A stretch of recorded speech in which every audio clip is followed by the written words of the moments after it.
Israel पर बड़े हमले की तैयारी की जा रही है। इजराइल पर जल्द सैकड़ों मिसाइल से हमला किया जाएगा। इलॉन मस्क ने ये बात की है ट्रंप से। ट्रंप और इलॉन मस्क की ये गुफ्तगू सामने आई। बुखारी साहब, क्या बड़े हमले की तैयारी की जा रही है ईरान की जानिब से? देखिए, पहली बात तो ये है कि हमने अपने प्रोग्रामों में इस बात का पहले भी जिक्र किया था। उनके यहाँ एक रस्म है ईरान में, और वो सेंचुरीज ओल्ड है, कि जब कोई दुश्मनी इस हद तक बढ़ जाए कि आप उसका बदला लेने पर मजबूर हो जाएं, तो आप रेड फ्लैग जो है होस्ट कर देते हैं। वो इंटेंशंस हैं उस गवर्नमेंट की कि अब हमारे लिए पीछे हटना मुमकिन नहीं है, हमला तो होगा। अच्छा। दूसरी बात यह है कि जब डिक्री आ जाए फ्रॉम द रहबरे इनकलाब, वो आयतुल्लाह खमेनी, हाँ जी, तो आपके पास नीचे फोर्सेस के पास कोई चॉइस नहीं है सिवाय इसके कि आप प्लान करें उस हमले के लिए। ये बात सारी दुनिया को पता है कि ईरान अब इससे पीछे नहीं हटेगा। इसीलिए आपने देखा कितना पैनिक है। पूरी अमेरिकन लीडरशिप, पूरी वेस्टर्न लीडरशिप, सारे इंटरेक्ट कर रहे हैं मिडिल ईस्ट के उस खित्ते के मुल्कों के साथ कि खुदा के लिए ईरान को रोकें, खुदा के लिए ईरान को रोकें। एम ही कह रहे हैं ये, अगर वो उन्हें कोई डर नहीं है, अगर उन्हें ये पता नहीं है कि ईरान सीरियस है, तो इतनी हेक्टिक डिप्लोमेटिक एक्टिविटी की क्या ज़रूरत है? जो इतनी, जिसको कहते हैं ना कि यानी इतनी परेशानी लाहक है उन्हें कि पेंटागन जब अपनी फोर्सेस की डिप्लॉयमेंट करता है किसी खित्ते में, it's a very serious situation. आप देखिए यूक्रेन में क्या हो रहा है। यूक्रेन में नेटो एंड रशिया लड़ रहे हैं ना, तो यहाँ भी उसी तरह की कैफियत बनती जा रही है। ईरान उस तरह की सुपर पावर तो नहीं है, लेकिन चाइना और रशिया अगर पीछे से हलाशेरी दे देते हैं, जैसा कि आपने देखा कि महमूद अब्बास जो हैं फ़लस्तीनी अथॉरिटी के, वो मॉस्को में हैं और सदर पुतिन से मिले हैं, और सदर पुतिन का ये बयान है कि जो कुछ वहाँ हो रहा है और इसराइल जो कुछ कर रहा है, ये नाकाबिले बर्दाश्त है। सो इंटेंशंस और मैसेजेस तो आ रहे हैं कि कॉन्फ्लिक्ट बढ़ता दिखाई दे रहा है। बिल्कुल, कॉन्फ्लिक्ट बढ़ेगा। असल बात की जो इलॉन मस्क से गुफ्तगू है, इससे यही अंदाजा लगाया जा सकता है कहीं ना कहीं खौफजदा तो हैं। अभी बरतानवी मीडिया कह रहा है कि अगले 24 घंटों में हमला एक्सपेक्टेड है। बिल्कुल ठीक कहा। अब ये चॉइस ईरान की है। अच्छा, आपने नोट किया था उस दिन भी, आपने बाद में मुझे बताया भी था कि 3 तरह की वॉर होती है, हमने डिस्क्राइब भी की थी वो। बिल्कुल, ये जो अनव करने की है ना सूरत हाल, कि आप इस दहशत में है कि पता नहीं कब मेरे पर हमला हो जाएगा। हाँ। ये हमले से बड़ी सजा है। तो इस वक्त ईरान की स्ट्रेटजी ये है कि अनव करें इजरायलियों को। आपने देखा भागने वालों की वहाँ तादाद में कसरत के साथ इजाफा हो रहा है। एयरपोर्ट्स पर तिल धरने की जगह नहीं है, अगले कई हफ्तों तक फ्लाइट्स नहीं है। तो कहने का मतलब ये है कि ईरान की तरफ से ये थ्रेट सीरियस है, और इसराइल जितना मर्जी पॉस्चरिंग कर ले कि हम देख लेंगे जब आएगा ईरान और वगैरह वगैरह, जान पर बनी हुई है। पंगा तो ले लिया अमेरिका, इसीलिए तो पंगा तो ले लिया। आपको पता है कि ये एयरक्राफ्ट कैरियर डिप्लॉय करने का, ये एटमी अवदोज का डिप्लॉय करने का खर्चा कितना आता है? आप अपने मुल्क को छोड़ के हज़ारों मील दूर आके डिप्लॉय हुए हैं, तो इट कॉस्ट यू। तो उसकी वजह सिर्फ यही है कि वो इसराइल को बचाने के लिए कुछ भी स्टेक पे डालेगा, इसलिए कि वो उसने रखा हुआ है अरबों को ब्लीड कराने के लिए। यानी चूँकि तेल की दौलत वहाँ से वो खित्ता माला माल है, लिहाजा उस पर अपनी डोमिनेंस तो उसने रखनी है। और अपनी डोमिनेंस रखने के 2 ही तरीके हैं।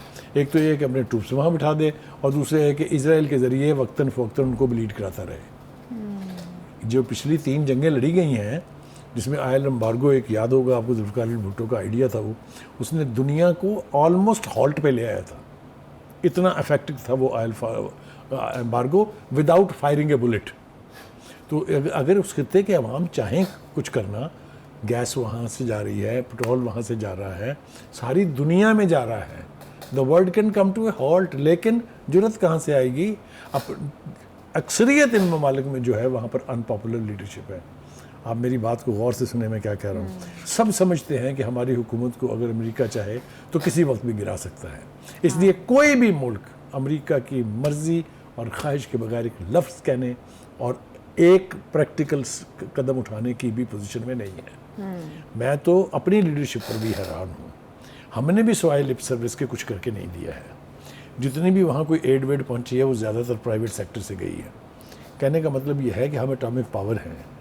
मुझे अच्छी तरह से याद है कि इसराइल का ये ख्याल था, ख्याल नहीं था, बल्कि दे स्टार्टेड बिलीविंग इट कि हमें ख़तरा अगर कहीं से है तो पाकिस्तान से है। इसी वजह से इसराइल ने कोलैबोरेट किया इंडिया में कश्मीर पर कब्ज़े के लिए।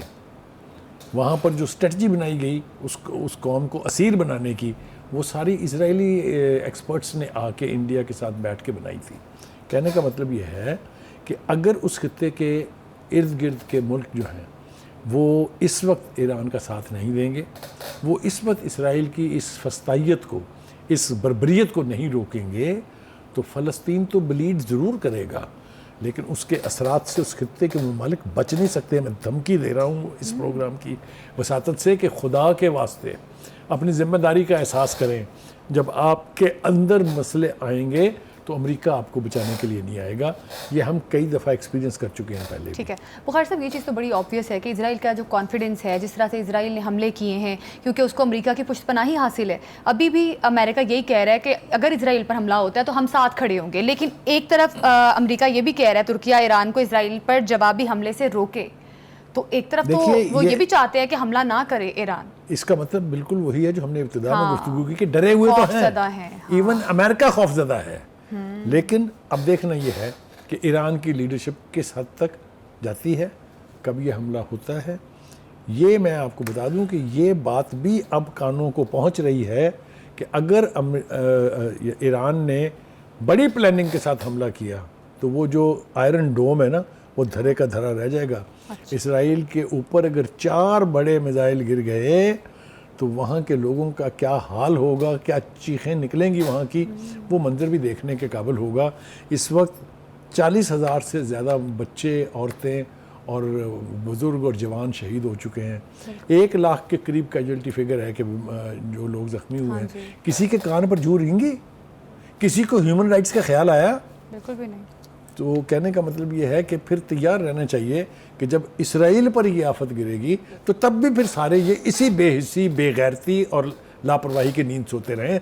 तब लोगों के दिल नहीं धड़कने चाहिए। आपने देख लिया ना किस तरह पेट में दर्द है उनके कि हमला ना हो। क्या बरतानवी वज़ीर आज़म, क्या अमेरिका की लीडरशिप, क्या ट्रंप जो अभी इक़्तिदार में नहीं है, उन सबको पता है, इसलिए कि वो एक नाजायज़ बच्चा जो है ना इसराइल, उस सरजमीन पर, अरबों की सरजमीन पर, वो चाहते हैं कि वो सरवाइव करे, वो कायम रहे, ताकि अरबों के ऊपर कंट्रोल करने का ख्वाब जो है वो कभी टूटे ना। बुखारी साहब, बज़ाहिर ऐसा लग रहा है कि ईरान शायद बहुत बड़े हमले की तैयारी कर रहा है। अभी आप बता भी रहे थे कौन कौन सी कंट्रीज़ अभी उसको सपोर्ट कर रही हैं, और जिस वजह से अमेरिका डरा हुआ, उसको ये तो पता है कि कहीं ना कहीं कुछ बड़े मुल्क उसको सपोर्ट कर रहे हैं और ताकतवर इस वक्त ईरान बन चुका है। देखिए, एक बात तो यह है कि उसके हमला करने के हक को तो कोई चैलेंज नहीं कर सकता, इसलिए कि आपने उनके हार्टलैंड में पेनिट्रेट करके उनके एक गेस्ट को शहीद किया। बिल्कुल। तो उनका राइट ऑफ डिफेंस तो है, ये तो बात सब तस्लीम कर रहे हैं। अब देखना ये है कि उनको बड़े ताकतवर मुल्कों में से कौन सपोर्ट करता है। 2 ही बड़े स्ट्रॉन्ग ग्रुप हैं अमेरिका के मुकाबले में, एक रशिया है और एक चाइना है। चाइना की लीडरशिप ने भी और रशिया की लीडरशिप ने भी बयानात की हद तक तो बयान दिए हैं, लेकिन क्या वो इफ़ेक्टिवली मिलिटरीली सपोर्ट करने जा रहे हैं ईरान को कि नहीं, ये पता चलेगा जिस दिन हमला होगा कि किस मुल्क के मिसाइल इस्तेमाल होते हैं, कैसे उसका डिलीवरी सिस्टम है एंड वगैरह वगैरह। ये सब कुछ पता चलेगा when this attack will take place, which to me doesn't look like far of.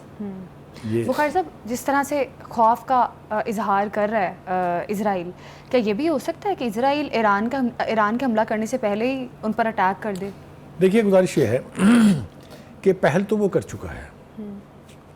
Defensive strategy में ना जाने की 2 बुनियादी वजह है। अच्छा, क्या? एक वजह यह है कि उसने अपने चारों ओर पहले ही जंग छेड़ी हुई है। यस। लेबनान से वो पंगा कर रहा है, गजा को उसने तबाह कर दिया है, शाम के साथ उसने पंगा कर लिया है, शाम ने भी गुलान हाइट्स के ऊपर अटैक किया है। तो इसराइल इतनी बड़ी मिलिट्री कुव्वत नहीं है कि वो सारी दुनिया से जंग मोल ले ले। वो तो जर्मनी नहीं ले सका, तो हिटलर नहीं ले सका।